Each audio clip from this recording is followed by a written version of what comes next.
Hey, you guys. Happy, whatever today is. So I kind of feel like the dates are all starting to mesh together. It's kind of how I feel.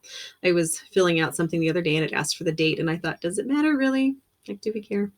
Anyway, so good morning to you guys. I hope you are having a really, really great day today.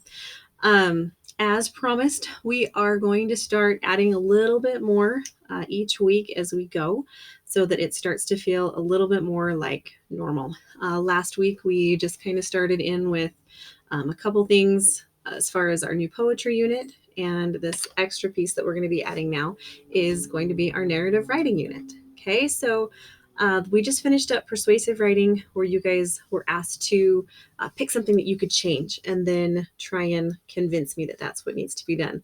I had some great submissions this time, you guys. I'm really impressed by your ideas and the writing that actually came forward this time. I'm really, really proud of you guys. You did a great job. Remember that if you are not happy with your score, you can always make those changes that I suggested and resubmit it, and I'm happy to look at it again. Okay, but going forward, we are going to take a look at narrative writing. Okay, so this video is going to give you guys a quick snapshot about what it is, and it also has at the end an assignment. So make sure that you're watching all the way to the end. I know you guys love to just watch the first 3 minutes and then call it a day, but this time watch all the way to the end. Okay. All right. Okay. So I did want to talk about really quick, what is narrative writing? After all, is it just something where you're just talking? Is it just something that your teacher makes you do? Narrative writing is a kind of writing that tells a story. Okay, and it usually follows like a chain of events. Kind of think like chronological order. You guys remember back, I don't know, like December, when we were talking about ancient Egypt, and we made those timelines for Ramses II, where we kind of went through his life and talked about the different things that happened to him. So that was a chain of events, that was a sequence of events that kind of told a story. So even that timeline was a type of narrative. So you keep that in mind as we go forward. A lot of times, not a lot of the times, all the time, you guys, piece of narration is going to have what's called a story arc. Okay. And we talked about this. I know we've talked about this several times in my class this year, but now you actually get a chance to put it into action with your own story. Okay. So we have, right down here, we have the exposition. That's the beginning of the story. Okay. That usually you're going to introduce your characters, like where is the story taking place, like what's going on. That exposition, that introduction kind of gets your reader into the story. Okay. And then, you've got your rising action. So that's the beginning of that story arc or that story mountain. You'll hear it called both. And so this is where like your suspense builds. So if you guys think about when we read Fish in a Tree, that rising action was all those parts of the story where Allie was, telling us about her family, telling us about her struggles in school, all those issues that she had with her. All of that was kind of this rising action, and then that relationships that she starts building with Mr. Daniels, and how they start putting together all of these pieces to eventually hit that climax where that's the turning point, right? Or usually it's the most exciting part in the story. So for Allie in Fish in a Tree, that turning point for her was when she was actually given that diagnosis of dyslexia. Like all of a sudden, like she was able to see the world totally different. For Albert in the story, his turning point is when he finally faced his bullies, right?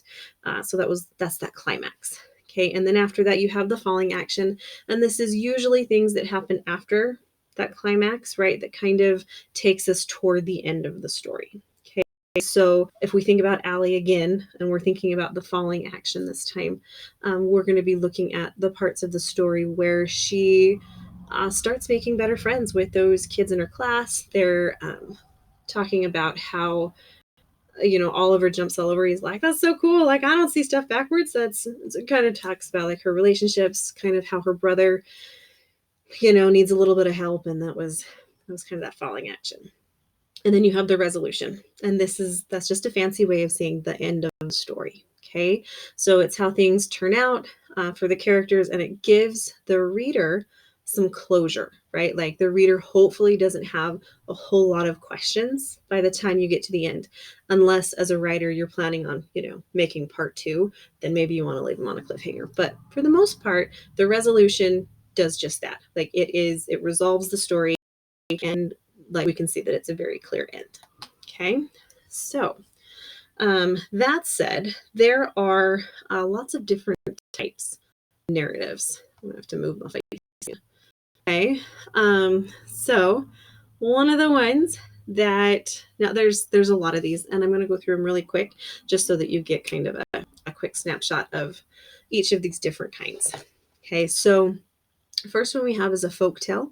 This is a story that is usually told orally to others, so like by mouth, right? And it usually tells the truth about something that maybe happened in nature. Okay. An epic. This is a long poem that describes heroic acts of the protagonist. Now, if you guys remember, the protagonist is like the hero of the story. So I know some of you guys before school went to home-based learning, some of you guys had been passing around a copy of the crossover. Okay, it's good sized book that it tells one story, but it's all done in poem. So this is a long poem that describes the acts of those two brothers in that story. So that was kind of a modern retell. Usually when we have epics, they're like old stories, ones like, the Iliad and the Odyssey, and things that you guys will probably read more as you hit high school. Okay. A fable. A fable is another kind of narrative. And usually, though, it has characters in it that are animals that act like people. Okay. So if you, I don't know, like growing up, there was this old video that my mom made us all watch that was, Aesop's fables. And it was all about like, the talking mouse and the lion and the different things that they did. But that's a fable. Usually there has like some kind of a moral or a theme in there that they want you to learn, but they use animals to teach it.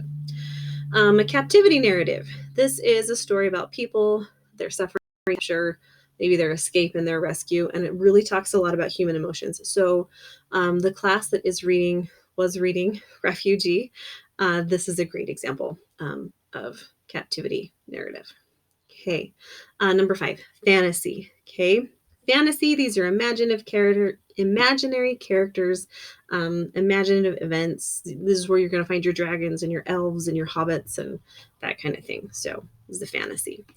Another type of narrative is a short story. Okay, and we have played with some short stories. Think back to Poe again, back in October, that when we read The Telltale Heart, that was absolutely a short story. It talks about one character and one event. So it talks about that one crazy guy and his one crazy night, right? So it's a very short story, kind of just talks about that one. Okay. Let's keep going. Maybe screen's kind of slow. All right. We also have a play. This is a type of narrative as well. Usually it is, I don't know if you guys have had the opportunity to go and watch a play, but these are usually done on stage where your characters are just talking through dialogue. The news is a type of narrative. Okay. I don't know how old I was before I finally realized that a narrative is not just like fantasy stories that you just make up. Like narratives are like it's a written retell of something. So the news is actually a type of narrative that's presented to an audience. We also have realistic fiction, and I feel like you guys have a pretty good handle on realistic fiction. This is generally what most of you guys pick up, where the characters and the settings are based on like a real life event. And then we have historical fiction. This one describes historical events that have happened in the past. They usually contain fictional characters, though. So I don't know how many of you guys read like the I Survived series when it came out. I know when I taught 3rd grade, that was like a hot item. And those are perfect examples of historical fiction. Okay. Biography. You guys feel like you have a pretty good handle on that one because we've read a lot of those this year. And same with the autobiography, right?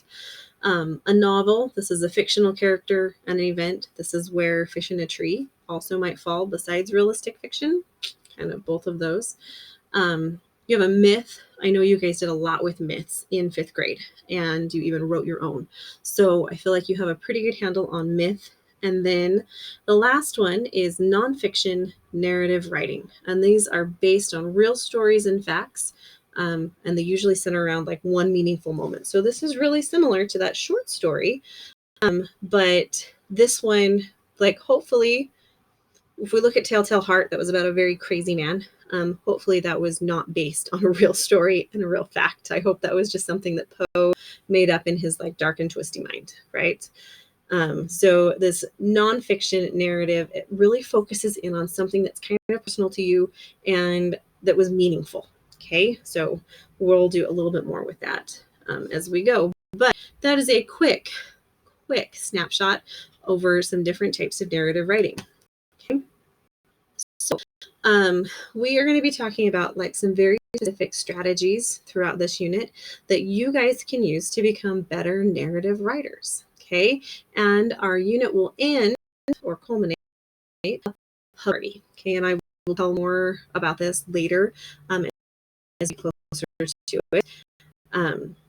No narrative with class. So if there is something that is like near and dear to your heart that you're really not comfortable with other people knowing, maybe save that for another time. So just know that this is going to be shared, and make sure you're not writing about anything that will embarrass you too much. Okay. All right. Okay. So this is what I want you to do. I told you at the end of the video there was going to be your assignment. So I'm glad you stuck it out to the end. You guys are going to go to the assignment tab in Google Classroom, and you're going to go to the narrative writing anchor chart. Okay. This is going to take you to a shared Google Doc. Okay, what that means is you and the entire class have access to one document. Normally what I do when I assign you something is I take it and I push it out to each of you, and everybody gets like their own copy. But this is a shared document, so you all have access to the same one. Okay, and you are going to see that it has 4 different sections on it. Let me just look quick. Oh, I gotta move my face. Okay, so it has 4 different sections on it. You can see the first one says, what exactly is a narrative? What makes a strong narrative? What is not a narrative? And what is your experience with narrative writing? Okay, so look at that. Let's see, let me go back to the other screen. Okay, so all of these are going to be in that shared doc. So what you're going to do is you're going to click into the square and you are going to comment with your answer. You have to answer all 4 questions. Okay.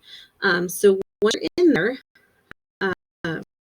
so for example, if this is my, I don't know, I'm just picking on my 1A class. I'm picking on you guys. So if Adam came in and she was going to write, what exactly is a narrative? She's going to type in her answer, and then she's going to put a little slash and she's going to write Addie. Okay, so we know that that was her answer. Then when Staten comes in, he's going to go and he's going to enter, hit enter so that he goes down to the next line. He's going to put his answer and then he's going to write Staten. Then the next person that comes in, maybe it's Kendry. Kendry's going to come in and she's going to put her cursor in that same box. She's going to hit enter. She's going to write down her answer and then make sure that she includes her own name. Okay. So as the whole class gets in there and they start adding their answers, those squares are going to get bigger and bigger, longer and longer. We may even take up 2 pages, and that's okay. All right. But you're going to make sure that you go in and you put an answer for every single question. So you should have 4 responses to the 4 boxes. Okay, that's where you will get your points for this assignment. If you miss one, then you will not get all the points for this assignment. Okay. Normally when I do this in class, we would have done it like on a big poster with lots of Post-its, but this is going to have to be the digital version of it. Okay. So let me know. Tell me your guys' thoughts on narrative writing, and I'll catch you in the next one. Bye.